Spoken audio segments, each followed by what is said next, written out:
Alright, the boys got bored, so I took them home, so we're gonna go over by Zims and get a little view over there, and then I'm gonna go try to get some bluegill.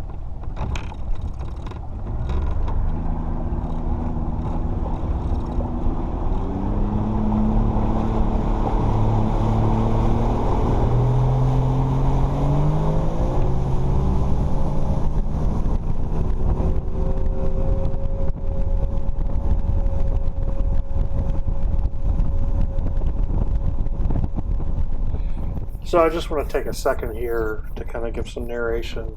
I want to apologize, first of all, for the bad camera angle. This was my first time out with the GoPro camera. So, yeah. Unfortunately, I put the mount on the front of the operator's console, and pretty much all you see is the front of the boat. The lighting isn't great, and there's going to be a huge drop of water on here in a minute. Bear with me, though. I still think it's good footage, and Lord willing, this coming year, this fall, I'll be up there again, and maybe now that I have a little more experience with the GoPro and making videos, I'll take some better footage for you. If there's any particular parts of the lake you'd like me to focus on, or to take a swing by and get some footage for you, or maybe some things in Grand Rapids, leave me a note in the comments, and I'll try to grab it for you. Anybody who's been up there, I'm sure, has places on this lake or in Grand Rapids they'd like to see again, so just let me know.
As you can see, it really hasn't changed much over the years. A few less docks maybe, and a new lodge.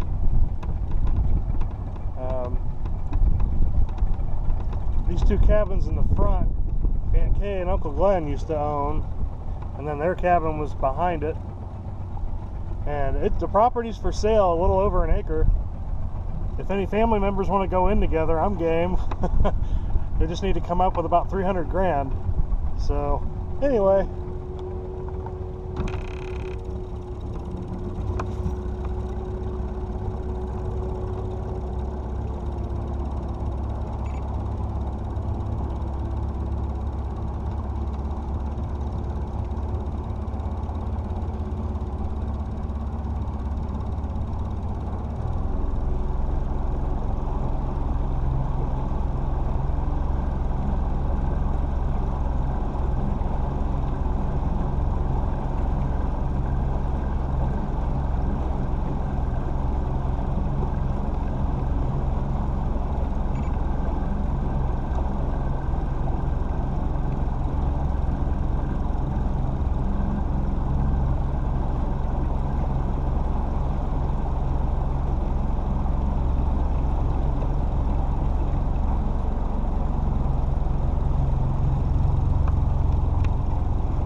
There's a few more houses on this south end of the lake, but up on the north end where it's in the state forest, Kathy at Murphy's told me that they're not going to allow any more building up on the north end of the lake. So sometime in the next week and a half, I'll take the camera up to the north end and film a little bit up there to bring back some memories, hopefully.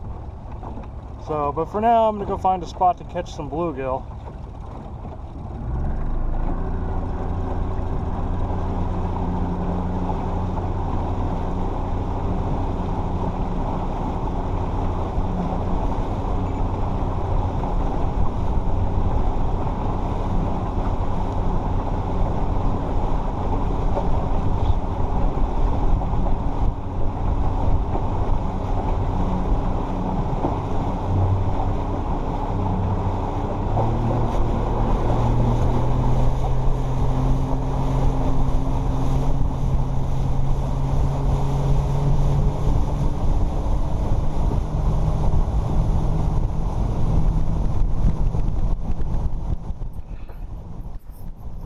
So I just want to kind of correct something I mentioned a second ago in the video clip.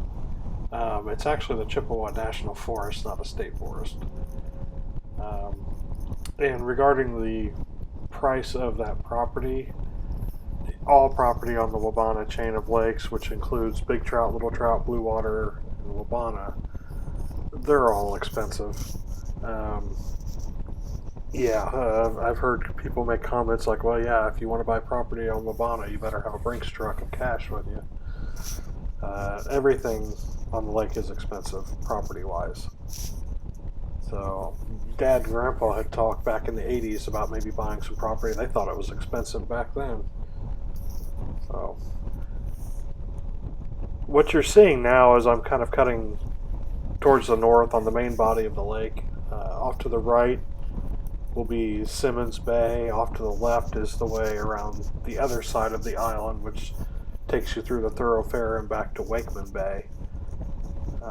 Here a little further along, you'll be able to see kind of 2 points off in the distance. That's where you get into the north end of the lake, and the entrance to the stream that leads to big trout and little trout is right up there as well.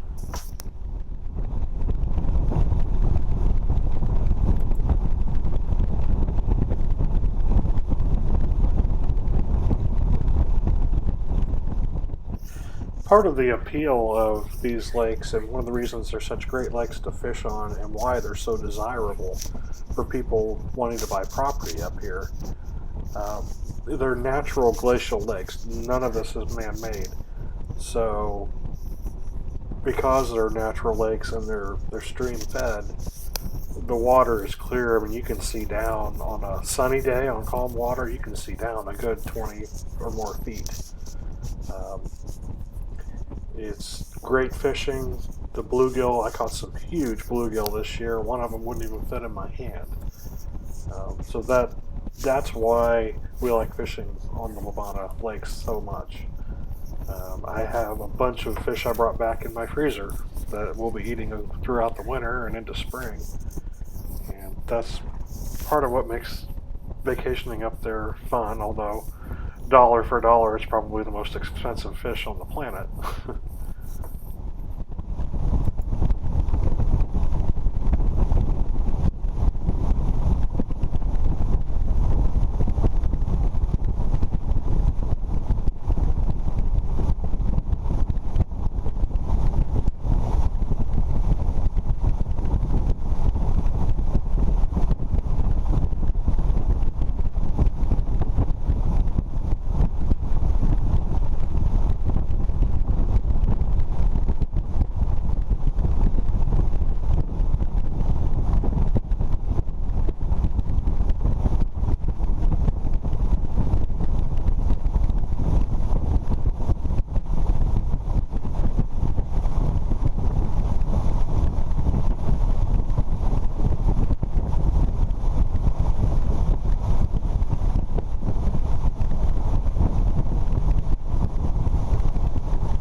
This is just me kind of motoring around trying to find the spot that we always want to go to every year for bluegill, and for the life of me, I think somebody painted the house or something because I could not find that spot. And since I couldn't find the iPilot remote for the trolling motor, Dad had preset the coordinates a few years back, and without that remote, I wasn't going to be able to have it automatically get me there. So um, I never did find it this year, although I found a couple other spots that I think are even better.